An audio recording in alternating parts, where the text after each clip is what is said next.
Hello दोस्तों, जय हिंद।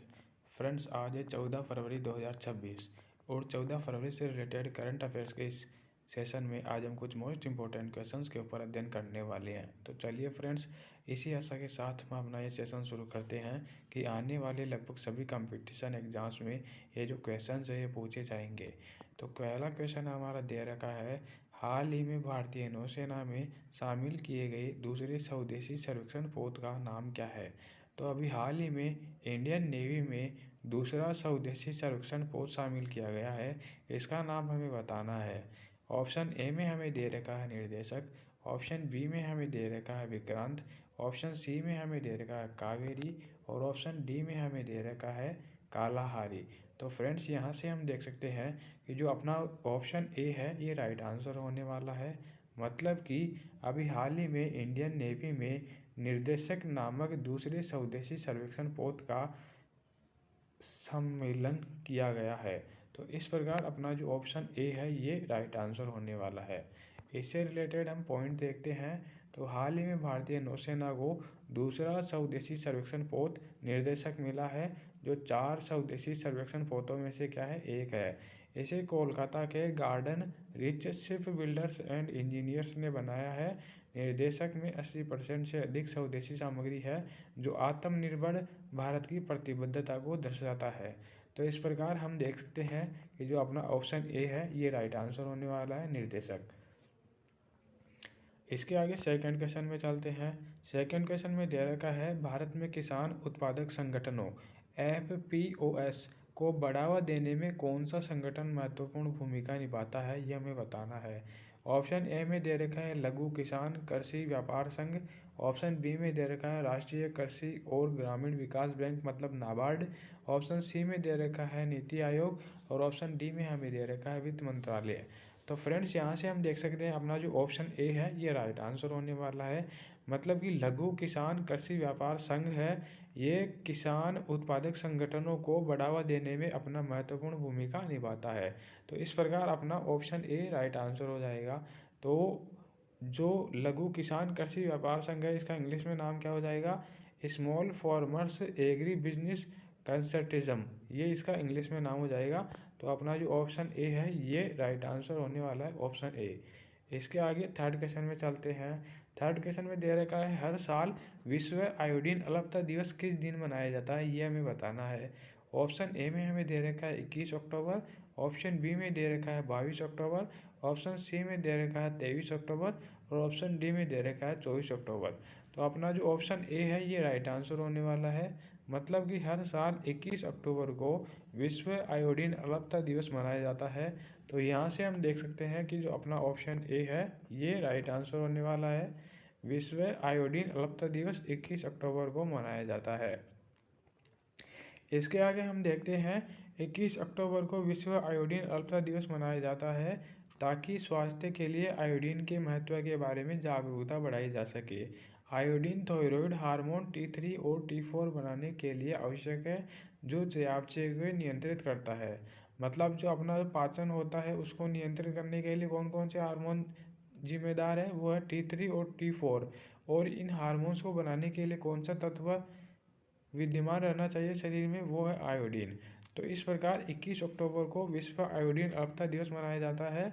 इसके आगे हम देखते हैं, तो भ्रूण और शिशु के विकास का समर्थन भी कौन करता है, आयोडीन करता है। यह खाद्य पदार्थ और आयोडीन युक्त नमक में पाया जाता है।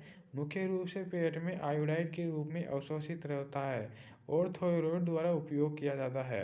आयोडीन की कमी वैश्विक स्तर पर बौद्धिक विकलांगता का प्रमुख योग्य कारण है।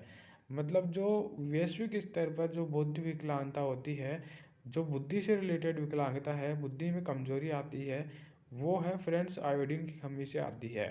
तो इसके आगे हम फोर्थ क्वेश्चन में चलते हैं। सुरपुर झील जो खबरों में देखी गई थी किस राज्य में स्थित है, ये हमें बताना है। तो ये जो सुरपुर झील है ये हमें बताना है कौन से राज्य में स्थित है। ऑप्शन ए में दे रखा है उत्तराखंड, ऑप्शन बी में दे रखा है हिमाचल प्रदेश, ऑप्शन सी में हमें दे रखा है मध्य प्रदेश और ऑप्शन डी में हमें दे रखा है उत्तर प्रदेश। तो अपना ऑप्शन सी राइट आंसर होने वाला है। मतलब कि जो सरपुर झील है ये मध्य प्रदेश में स्थित है। अब हम देखते हैं राष्ट्रीय हरित अधिकरण के आदेश अनुसार ये जो इंदौर नगर निगम ने हाल ही में सुरपुर झील के जलग्रहण क्षेत्र को 30 अतिक्रमित स्टॉल हटा दिए। तो फ्रेंड्स ये जो है ये ऑटो करेक्शन में थोड़ा लफड़ा हो गया, गलती से हो गई इसमें। तो हम देखते हैं जो राष्ट्रीय हरित अधिकरण है, इन्होंने अभी हाल ही में जो ये सुरपुर झील थी इसके पास में 30 अतिक्रमित स्टॉल थे, तो उनको हटाया है। तो इसीलिए ये जो खबरों में आई है सुरपुर झील जो कि मध्य प्रदेश में स्थित है, मध्य प्रदेश के इंदौर शहर के पास में स्थित है। इसके आगे हम देखते हैं तो ये ऑटो करेक्शन में लफड़ा है, तो इसको हम नहीं देखेंगे। तो फ्रेंड्स ये पांचवा क्वेश्चन हमें दे रखा है, पोबीतोरा वन्य जीव अभ्यारण्य किस राज्य में स्थित है, ये हमें बताना है।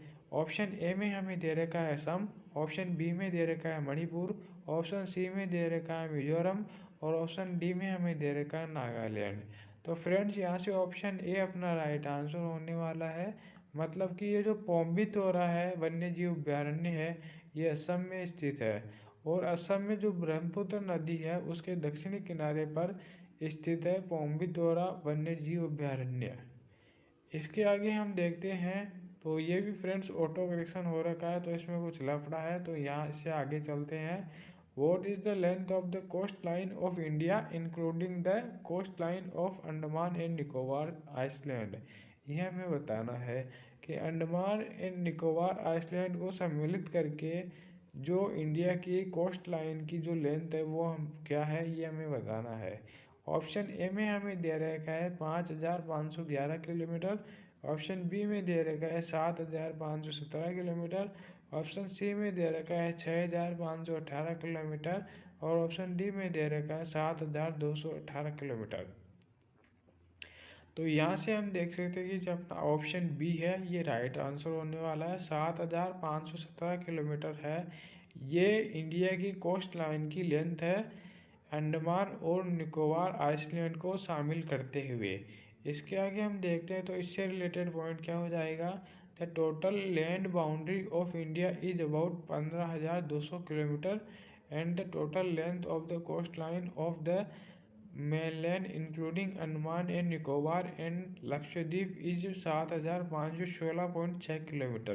तो अपना ऑप्शन बी इसमें राइट आंसर होने वाला है। अंडमान और निकोबार आइसलैंड को शामिल करते हुए जो इंडिया की कोस्ट लाइन की लेंथ है वो कितनी है, 7,517 किलोमीटर। अपना जो ऑप्शन बी है ये राइट आंसर होने वाला है। इसके आगे सातवें क्वेश्चन में चलते हैं। Which is the largest canal that is used for irrigation in India. ये हमें बताना है कि इंडिया में सिंचाई के लिए सबसे लंबी जो कैनल है वो कौन सी है, सबसे लंबी नहर कौन सी है ये हमें बताना है। ऑप्शन ए में हमें दे रखा है राजीव कैनल, ऑप्शन बी में दे रखा है बंकिंगम कैनल, ऑप्शन सी में दे रखा है इंदिरा गांधी कैनल और ऑप्शन डी में दे रखा है नन ऑफ द अबोव। तो फ्रेंड्स यहाँ से पहले तो हम देखेंगे कि ये जो नहरें बनाई गई थी ये जिन्होंने बनवाई थी उनका नाम दे रखा है। तो ऑप्शन ए में दे रखा है राजीव कैनल, तो राजीव कैनल को किन्होंने बनाया था, राजीव गांधी जी ने बनवाई थी। ऑप्शन बी में दे रखा है बंकिंगम कैनल, इस कैनल को कौन बनवाया था, इसको बंकिंगम बनवाए थे। ऑप्शन सी में दे रखा है इंदिरा गांधी नहर, इंदिरा गांधी नहर को कौन बनवाया था, इंदिरा गांधी नहर को इंदिरा गांधी बनवाई थी।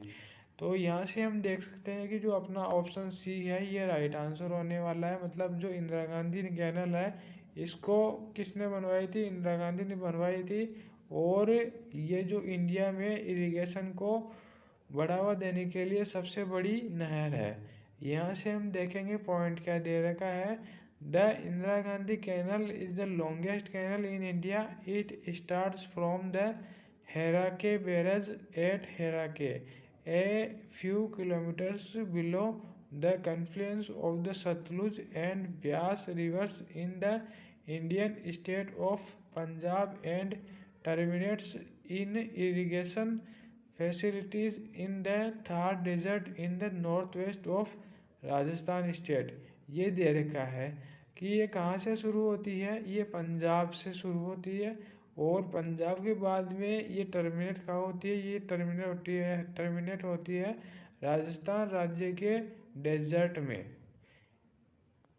इसके आगे 8वें क्वेश्चन में दे रखा है golden rice is a rich source of which of the following type of vitamin. ये हमें बताना है कि जो गोल्डन राइस है ये किस विटामिन से भरपूर होता है।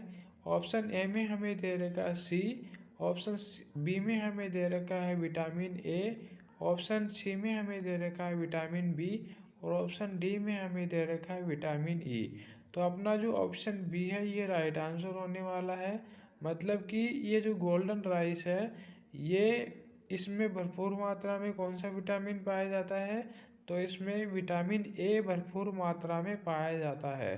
तो इससे रिलेटेड पॉइंट दे रखा है golden rice is produced through genetic engineering to biosynthesise beta carotene, it is rich source of vitamin A. तो विटामिन ए का भरपूर मात्रा में पाया जाता है किसमें, गोल्डन राइस में।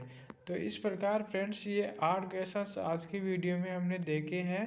वीडियो अच्छी लगी हो तो लाइक करें, इसके साथ ही फ्रेंड्स शेयर करें और कमेंट करें। थैंक यू फ्रेंड्स, चैनल को सब्सक्राइब करें। धन्यवाद।